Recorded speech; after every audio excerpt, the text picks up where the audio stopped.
أشهد أن لا إله إلا الله وحده لا شريك له وأشهد أن محمدا عبده ورسوله أما بعد فأعوذ بالله من الشيطان الرجيم بسم الله الرحمن الرحيم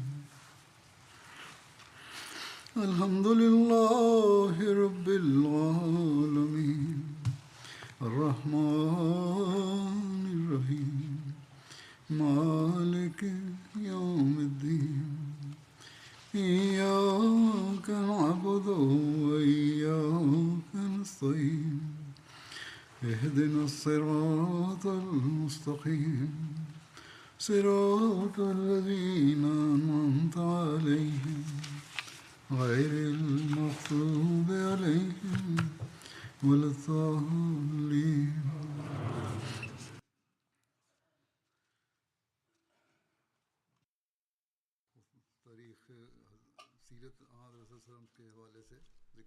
Dans mes précédents sermons avant la Jalsa Salana de l'Allemagne, j'évoquais les événements de la vie du saint prophète Mohammed sallallahu alayhi wa sallam.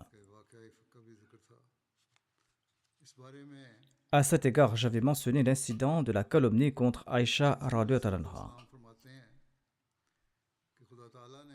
Le Messie promet l'Islam dit ceci à ce propos. Selon sa pratique, Allah relègue les menaces de châtiment quand on fait pénitence, lorsqu'on se repent et lorsqu'on fait de l'aumône. Il a enseigné les mêmes valeurs à l'homme. Selon le Coran et les hadiths, les hypocrites, dans leur bassesse, ont calomnié Aïcha radhiyallahu anha. Et certains compagnons, simples d'esprit, leur ont emboîté le pas. Un de ses compagnons prenait 2 repas quotidiennement à la table d'Abu Bakr radhiyallahu anhu. Suite à son erreur, Abu Bakr radhiyallahu anhu a juré et a émis l'avertissement qu'il ne lui offrirait plus rien à manger à l'avenir en raison de son acte. Sur ce verset a été révélé « Wal-ya'fu wal-yasfahu » Allah tuhibbuna an yaghfira Allahu lakum. Wallahu ghafurur rahim. Sur ce, Abu Bakr a brisé cette promesse et lui a offert son repas comme à l'accoutumée.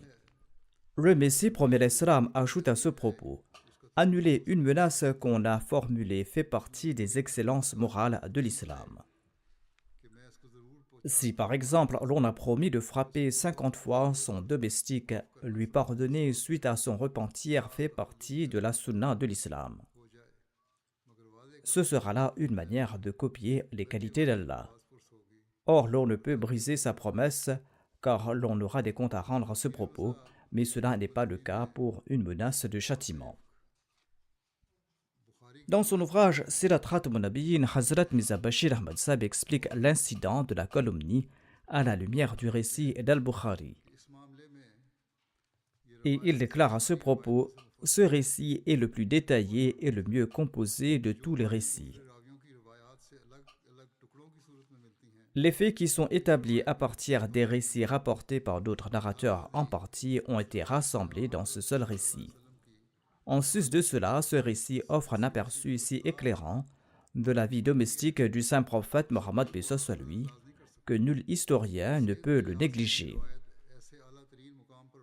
Ensuite, en ce qui concerne l'authenticité, ce récit est d'une qualité exceptionnelle si élevée qu'il ne laisse aucune place à l'incertitude et au doute. Maintenant, il faut réfléchir à l'ampleur de ce complot ourdi par les hypocrites. Le motif n'était pas uniquement d'attaquer l'honneur d'une femme chaste et très juste et pieuse, mais aussi le plus grand objectif était de détruire directement l'honneur du fondateur de l'islam et de secouer dangereusement la société islamique.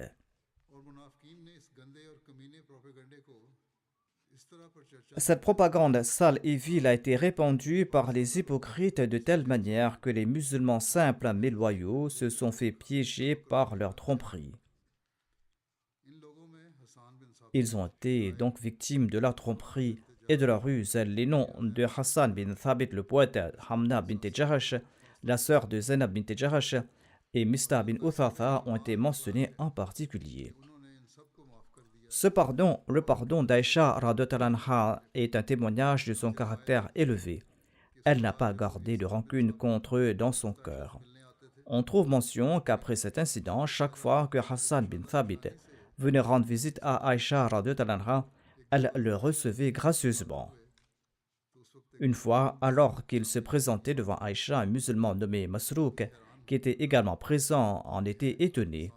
Il a demandé quoi vous accordez à Hassan la permission de se présenter devant vous. Aïcha radhiyallahu anha a répondu: laissez faire, le pauvre homme a perdu la vue, n'est-ce pas assez? Ainsi il souffrait de ses yeux. Aïcha radhiyallahu anha ajoute: je ne peux pas oublier que Hassan composait des vers en soutien au saint prophète Mohammed sallallahu alayhi wa sallam et contre les kuffars. Ainsi Hassan a obtenu la permission d'entrer, sur quoi il est entré, il s'est assis, il a prononcé un vers en louange d'Aïcha radhiyallahu anha. Il a déclaré dans ces vers: c'est une femme pure et chaste qui possède sagesse et prévoyance, et sa position est au-dessus et au-delà de tout doute et incertitude. Elle ne mange pas la chair de femmes sans méfiance et innocentes, c'est-à-dire qu'elle ne les calomnie pas, elle ne parle pas mal d'elles en leur absence. Quand Aïcha a entendu ce couplet, elle a dit: Walakin anta, c'est-à-dire mais toi. Et dans un autre récit, les mots lasta kadhalik ont été rapportés, ce qui signifie: qu'en est-il de ton propre état? Tu n'as pas prouvé que tu possèdes cette qualité, c'est-à-dire que tu as participé à porter une accusation contre moi alors que j'étais innocente. Hazrat Mirza Bashir Ahmad Sahib évoque l'orientaliste Muir et il dit à ce propos: voyons la maîtrise de l'arabe de M. Muir ou ses préjugés qui a traduit le couplet submentionné d'une manière absolument incorrecte, en contradiction avec les règles de la grammaire arabe. Il affirme que Hassan a fait éloge du corps svelte d'Aïcha, qui à son tour l'a taquiné sur sa corpulence. M. Muir a également commis d'autres erreurs flagrantes en rapportant cet incident. Par exemple, il écrit que Safwan et Aïcha n'ont pas pu rattraper l'armée en cours de route et qu'ils sont entrés ouvertement à Médine sous les yeux de tout le monde, alors que cela est absolument incorrect et catégoriquement sans fondement. Les hadiths et l'histoire attestent que tous deux, Safwan et Aïcha, ont réussi à rattraper l'armée musulmane en route après quelques heures seulement. Heureusement, cependant, en ce qui concerne la calomnie elle-même, M. Muir accepte l'innocence d'Aïcha radhiyallahu anha. Ainsi, il écrit: la vie d'Aïcha radhiyallahu anha avant et après l'accusation montre clairement qu'elle était innocente. D'un point de vue rationnel et narratif, cette accusation s'avère totalement fausse et mensongère. En effet, hormis le pur hasard d'Aïcha s'étant retrouvée séparée de l'armée musulmane et ayant rejoint plus tard l'armée avec Safwan, les accusateurs ne disposaient d'aucune preuve tangible contre Aïcha. Autrement dit, il n'avait ni témoin ni autre preuve matérielle. Il est évident qu'une accusation ne peut être considérée comme vraie tant qu'elle n'est pas étayée par des preuves solides. Cela est d'autant plus vrai dans le cas d'une personne dont la vie témoigne de sa pureté. Une révélation divine a été envoyée afin d'apporter une plus grande tranquillité d'esprit aux musulmans et afin d'établir un principe fondamental pour gérer de tels cas à l'avenir. Cette révélation a non seulement déclaré l'accusation portée contre Aïcha et Safwan bin Mu'attal comme étant totalement infondée, confirmant ainsi leur innocence, mais elle a également établi un principe juridique fondamental pour traiter de tels incidents. Ce principe est d'une importance capitale pour préserver l'honneur et la dignité des individus et pour maintenir la paix et la sécurité au sein de la société et pour protéger la moralité de la communauté. En évoquant l'accusation portée contre Aïcha radhiyallahu anha, le Muslim Maud radhiyallahu anhu a déclaré: nous devons examiner le véritable motif de l'accusation portée contre Aïcha radhiyallahu anha. Cela ne peut être dû à une animosité personnelle envers Aïcha radhiyallahu anha. Pourquoi quelqu'un aurait-il une rancune envers une femme qui reste chez elle, qui n'a aucun lien avec la politique, avec la justice, avec les postes de pouvoir, avec les répartitions des biens, avec les guerres, ni les invasions d'autres peuples, ni le gouvernement, ni l'économie. Puisqu'elle n'était impliquée dans aucune de ces affaires, il ne pouvait y avoir raison directe de lui vouer de la haine.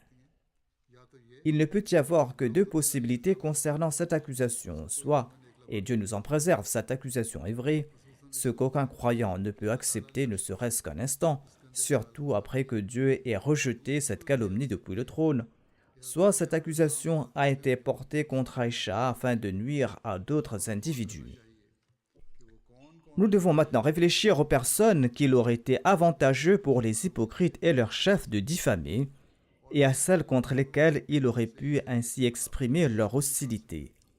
Une simple réflexion suffit pour comprendre qu'en accusant Aïcha radhiyallahu anha, il visait en fait deux personnes en particulier, le messager d'Allah sallallahu alayhi wa sallam et Abu Bakr radhiyallahu anhu.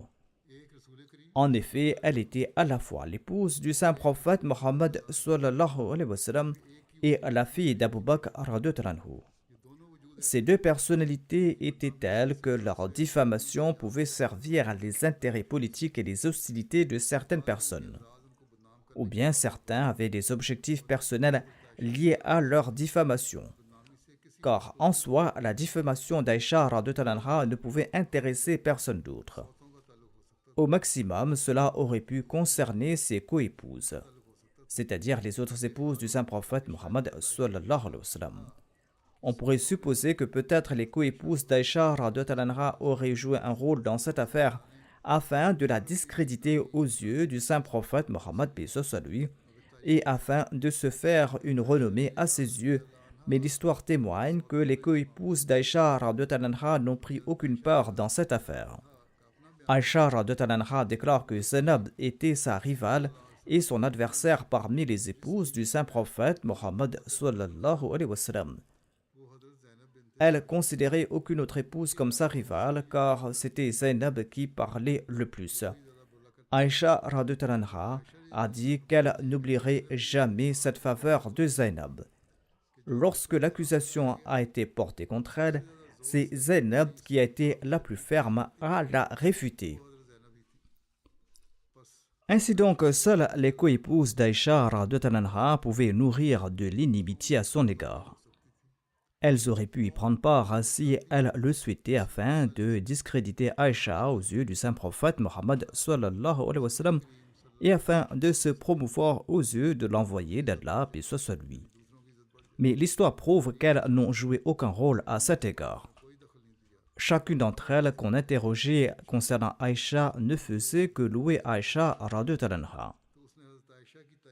De même, il n'y a aucune raison que les hommes soient hostiles à l'égard des femmes. Ainsi donc, l'accusation portée contre Aïcha radhiyallahu anha avait pour seule cause l'inimitié envers le saint prophète Mohammed paix soit lui ou envers Abu Bakr radhiyallahu anhu. Les accusateurs ne pouvaient pas arracher au saint prophète Mohammed paix soit lui le statut qu'il détenait. Ils craignaient de ne pas atteindre leur objectif même après le départ de l'envoyé d'Allah, paix soit lui. C'était là leur crainte. Ils avaient constaté aussi que c'était Abu Bakr radhiyallahu anhu qui allait mériter le statut de calife après le saint prophète Mohammed sallallahu alayhi wa sallam. Ainsi donc, en anticipant ce danger, ils ont accusé Aïcha radhiyallahu anha afin de la discréditer aux yeux du saint prophète Mohammed sallallahu alayhi wa sallam et afin que par conséquent Abu Bakr radhiyallahu anhu perde le statut qu'il avait aux yeux des musulmans et afin que par dépit les musulmans cessent de le respecter.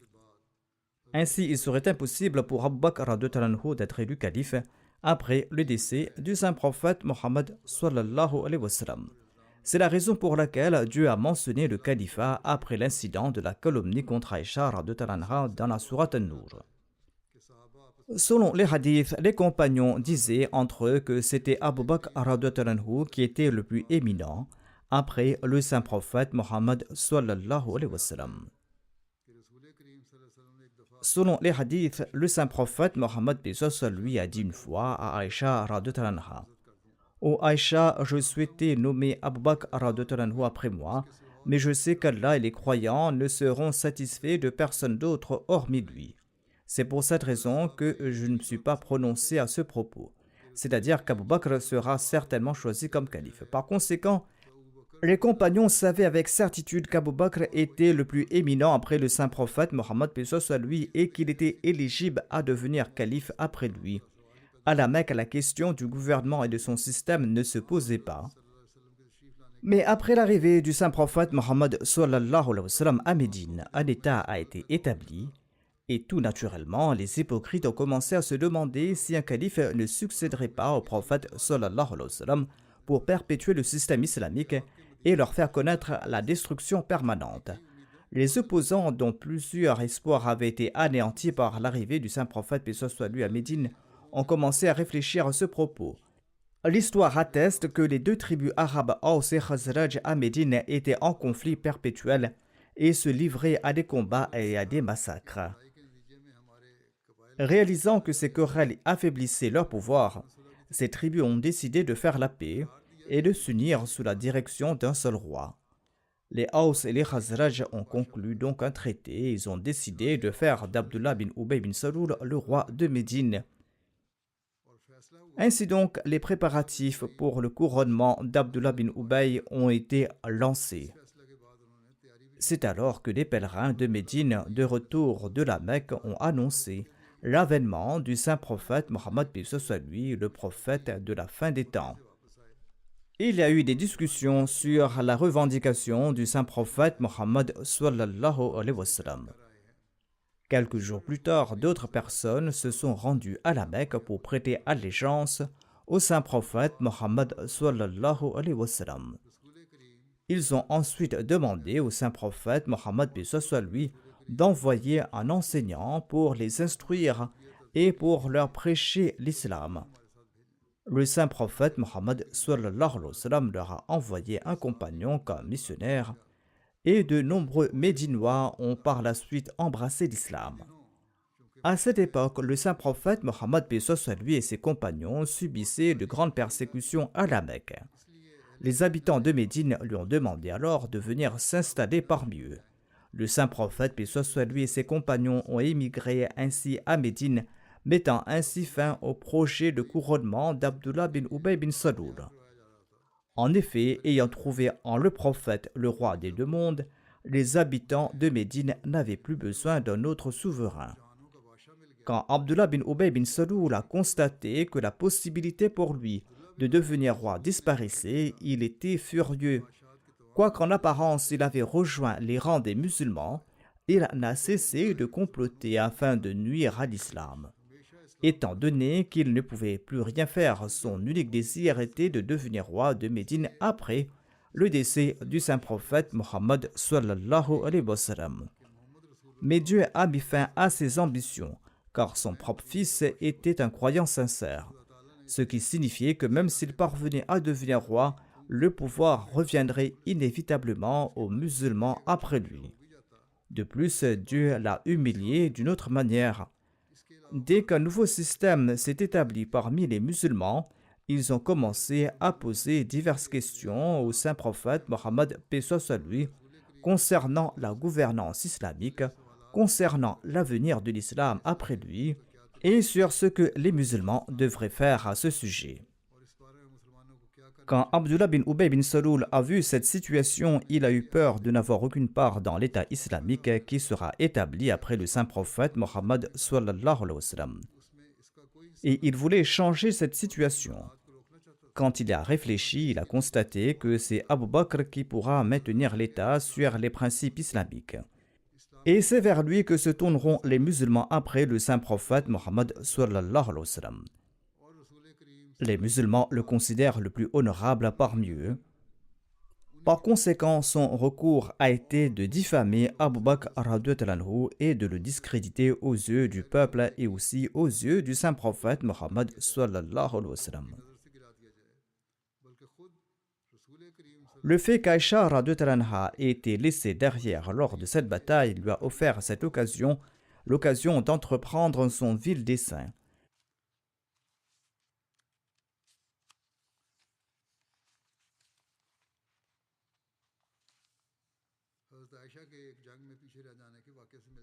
Ainsi donc, le fait qu'Aïcha soit restée en arrière lors d'une bataille lui a offert l'occasion d'entreprendre son vil dessein.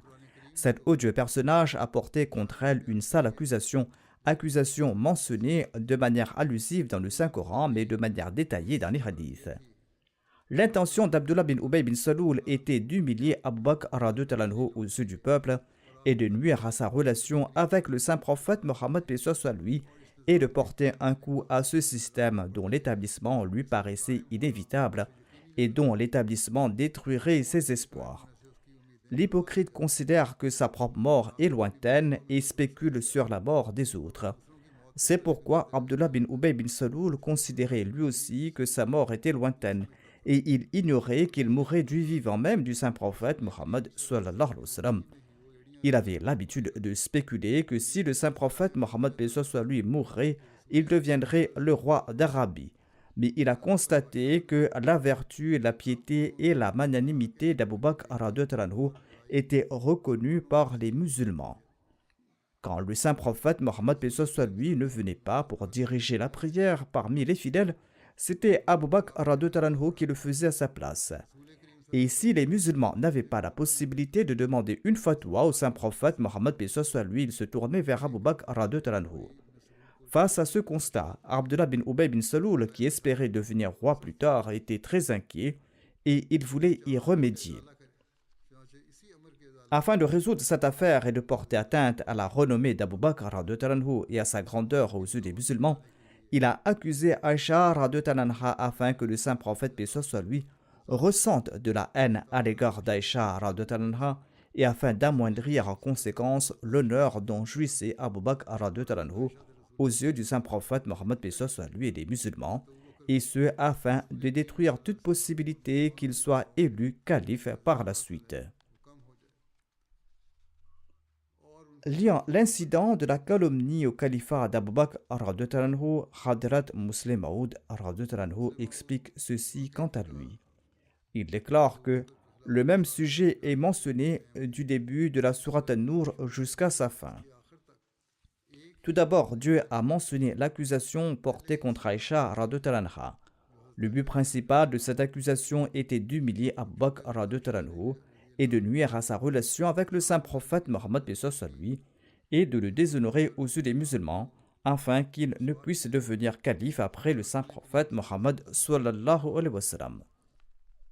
En effet, Abdullah bin Ubay bin Saloul s'était rendu compte que c'est vers Abu Bakr que se tourneront les musulmans après le saint prophète Mohammed paix soit lui.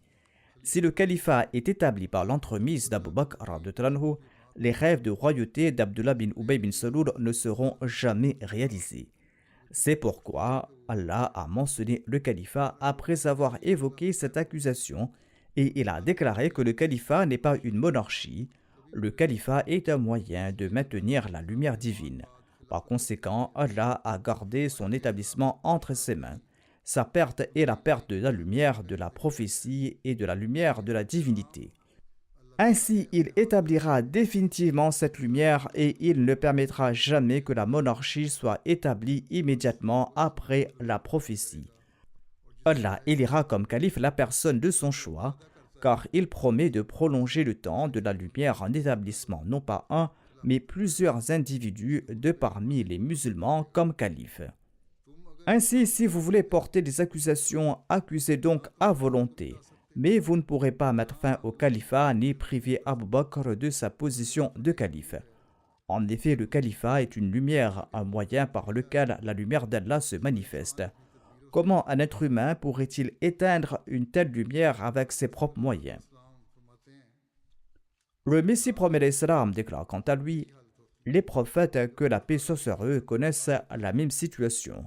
Lorsque Dieu les informe d'une chose, ils s'en écartent ou ils adoptent cette voie. Regardez le cas de la calomnie contre Aïcha radhiyallahu anha. Au début, le messager d'Allah, paix soit sur lui, n'était au courant de rien, tant et si bien qu'Aïcha radhiyallahu anha est retournée chez son père. Et le saint prophète, paix soit sur lui, a déclaré que si elle a commis une faute, eh bien qu'elle se repente.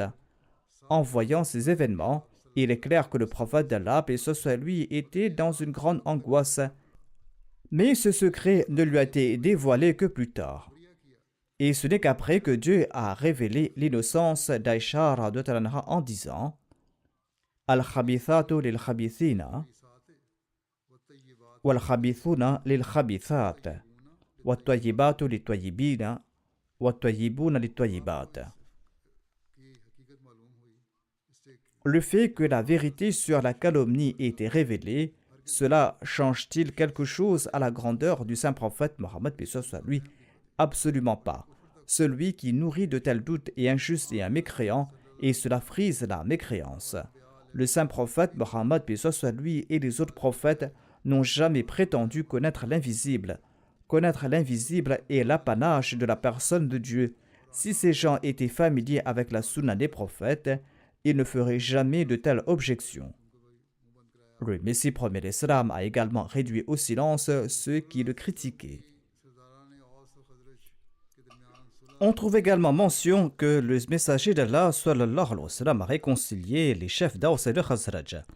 De grandes tensions étaient apparues entre eux. Selon un récit, quelques jours plus tard, le messager d'Allah paix soit lui a pris la main de Sa'ad bin Mu'adh et accompagné de quelques compagnons, ils se sont rendus chez Sa'ad bin Ubadah.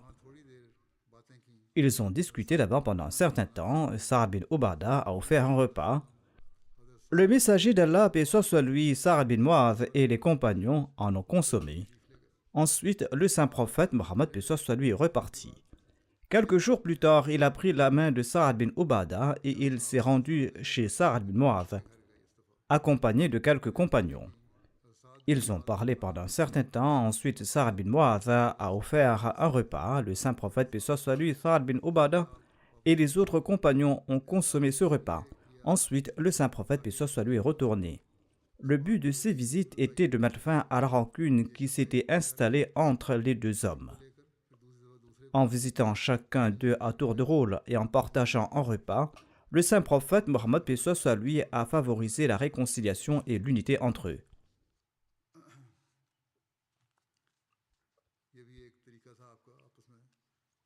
C'était une manière pour lui de créer de l'amour et de la paix entre les gens et de les réconcilier.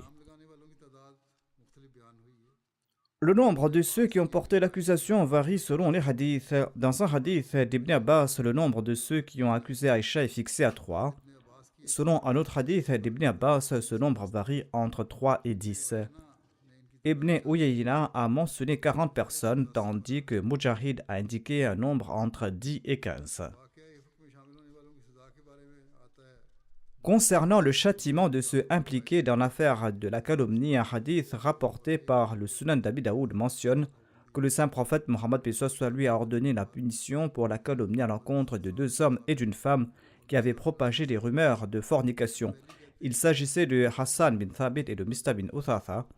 Nufayli rapporte que les gens disent que la femme était Hamna bint Jahash.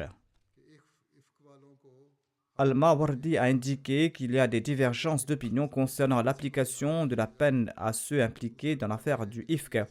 Selon une opinion, le saint prophète paix soit lui n'a infligé aucune peine à aucun d'entre eux, et selon une autre opinion, le saint prophète paix soit lui a fait appliquer la peine à Abdullah bin Ubay, à Mista bin Uthatha, Hassan bin Thabit et Hamna bin Jahash. Imam Qurtubi affirme que la version la plus répandue et la plus acceptée parmi les savants est que Hassan, Mista et Hamna ont été punis. On ne trouve aucune mention de punition à l'encontre d'Abdullah bin Ubay. Le Muslim Maud radhiyallahu anhu explique dans un de ses sermons que 3 des accusateurs d'Aïcha radhiyallahu anha avaient été fouettés, dont Hassan bin Thabit, qui était un grand poète du saint prophète Mohammed paix soit lui. Il y avait aussi Mista, qui était l'oncle d'Aïcha radhiyallahu anha et cousin d'Abu Bakr radhiyallahu anhu. Mista était si pauvre qu'il résidait dans la maison de celui-ci et il mangeait à sa table. Abu Bakr lui achetait même des vêtements. La 3e condamnée était une femme. Tous 3 ont été punis. Le Muslim Maud radhiyallahu anhu a commenté sur le verset 36 de la sourate An-Nur en évoquant le châtiment infligé à Ibn Saloul. Il cite ce verset de la sourate An-Nur dans lequel il est dit « Likulli imrin minhum maktasaba min al-ithm » Cela signifie que chacun de ceux qui ont participé à ces accusations recevra un châtiment proportionnel à sa faute. Ainsi, ceux qui ont comploté ces accusations ont été fouettés 80 fois. Ensuite, il est dit dans ce verset وَالَّذِي تَوَلَّى كِبْرَهُ مِنْهُمْ لَهُ عَذَابٌ عَظِيمٌ. Mais celui qui était le plus malveillant et l'instigateur de toute cette fitna, à savoir Abdullah bin Ubay bin Saloul, sera non seulement fouetté, mais il subira également le châtiment de Dieu. Conformément à cette menace, il a été fouetté.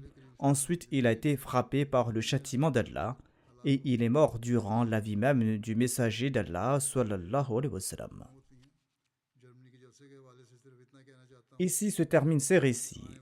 Je voudrais simplement dire à propos de la Jalsa Salana de l'Allemagne que les non-membres qui ont participé à la Jalsa Salana, ceux qui assistaient pour la première fois, ont exprimé des impressions très positives et ils ont évoqué leur grande joie et ils ont également beaucoup apprécié l'ambiance.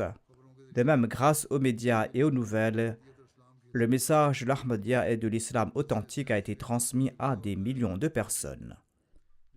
À cet égard, la Jalsa est un excellent moyen de prêcher.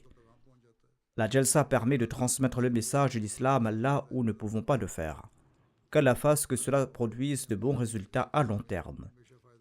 Et qu'Allah accorde aux Ahmadis la capacité de toujours tirer profit de la Jalsa Salana. En tout cas, ne cessez pas de prier, qu'Allah nous enveloppe toujours dans ses faveurs et dans sa miséricorde. Pour conclure, je voudrais mentionner un défunt dont je dirigerai la prière funèbre, Inch'Allah. Il s'agit de l'imam Mohammad Belou Saheb, originaire du Soudan, qui nous a quittés ces derniers jours. Inna lillahi wa inna ilayhi raji'un. Le président de la Jamaat du Soudan a écrit à propos du défunt que son allégeance remonte à 1966, lorsque l'imam Ahmadi Issa Abdullah ibn Layl est venu du Nigeria. Il était son hôte et prêchait dans son village. C'est l'imam Mohammad Belou qui fut le premier à embrasser l'Ahmadiyya. À cette époque, il n'était pas possible de contacter le centre du calife du Soudan. Cependant, ces Ahmadis sont restés fermement attachés à l'Ahmadiyya, malgré une forte opposition. L'imam Mohammad Belou dirigeait la prière pour les Ahmadis. Ils avaient construit une petite mosquée en paille et en branchage, mais les non-Ahmadis l'ont incendiée et ont chassé les Ahmadis du village. Ces Ahmadis ont alors émigré vers le sud, où ils ont à nouveau construit une petite mosquée en paille et en branchage.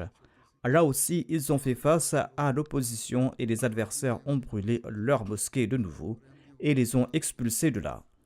Une partie de ces Ahmadis est partie loin de là, tandis que d'autres, dont l'imam Belou, se sont rendus dans la ville de Douaim.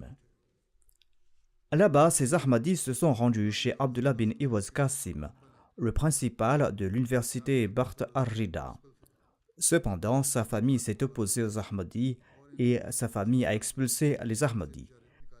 Chassés de la ville, les Ahmadis ont décidé de se rendre au Nigeria auprès de l'imam Issa Abdullah ibn Layl, celui qui les avait initiés à l'Ahmadiyya. Ainsi, ce groupe de pauvres Ahmadis, avec leurs femmes et leurs enfants, a entrepris un voyage vers le Nigeria, monté sur des ânes et des bêtes de somme, et souvent à pied. Ils n'avaient aucune provision, ni papier, ni visa. Le voyage était parsemé de difficultés. Seule leur foi les soutenait. Ils ont préservé leur foi avec ferveur, ils ont poursuivi leur émigration sans jamais renier leur religion. Et ils ont finalement atteint le Nigeria et sont restés 13 ans auprès de l'imam Issa ibn Layl. Par la suite, l'imam Issa, à la suite d'un rêve, leur a conseillé de retourner au Soudan. Les Ahmadis soudanais n'ont pas apprécié cette idée, mais l'imam Issa leur a dit que c'était là un ordre de la part de notre Seigneur. Contre leur gré, ils ont accepté de retourner au Soudan. L'imam Issa avait fait un rêve dans lequel on lui avait dit que ces personnes allaient retourner au Soudan après 3 ans. Lorsque les 3 ans se sont écoulés, ces Ahmadis émigrés sont retournés dans leur patrie. L'imam Mohammad Belou était le premier à retourner. De retour au Soudan, ces personnes se sont installées dans leur village d'origine Kouniza. Cela s'est passé en 2010. Après le retour de ces Ahmadis au Soudan, le groupe Boko Haram est apparu au Nigeria. Si ces Ahmadis soudanais avaient été au Nigeria à cette époque, on ne sait pas quel traitement cette organisation leur aurait réservé. C'est à ce moment-là qu'ils ont compris la sagesse divine derrière leur retour du Nigeria. Cependant, de retour à Kuneza, ils ont à nouveau été confrontés à une forte opposition. Leur petite mosquée a été incendiée, leurs maisons ont été attaquées, des poursuites judiciaires ont été engagées contre eux, ils ont été chassés du village. Finalement, la guerre actuelle a éclaté, déstabilisant tout le Soudan et laissant personne en sécurité. Ces Ahmadis se sont dispersés dans différentes régions du Soudan pour sauver leur vie et pour chercher la paix. Même aujourd'hui, ces Ahmadis vivent dans une grande précarité et ils vivent dans des conditions très difficiles à différents endroits. Qu'Allah élève le rang du défunt et qu'Allah lui accorde sa miséricorde et qu'Allah fortifie la foi des autres Ahmadis. Qu'Allah améliore leurs conditions et qu'Allah mette fin au chaos qui règne dans le pays, comme je l'ai dit. Qu'Allah mette fin à ce chaos et qu'Allah fasse preuve de miséricorde envers les gens afin qu'ils s'acquittent de leurs devoirs les uns envers les autres, que les musulmans remplissent leur devoir de fraternité les uns envers les autres, et qu'Allah mette fin aux troubles qui sévissent dans les États musulmans, et qu'Allah accorde aux Ahmadis une vie paisible et sereine.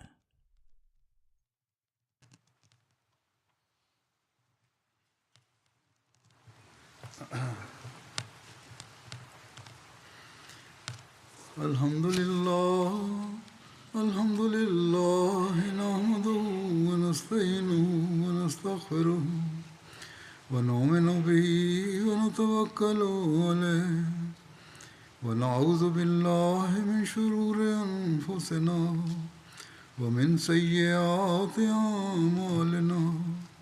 Man yahdihillahu fala mudilla lahu ومن يضلله فلا هادي له ونشهد أن لا إله إلا الله ونشهد أن محمدا عبده ورسوله عباد الله رحمكم الله إن الله يأمر بالعدل والإحسان وإيتاء ذي القربى وينهى عن الفحشاء والمنكر والبغي يعظكم لعلكم تذكرون اذكروا الله يذكركم وادعوه يستجب لكم ولذكر الله أكبر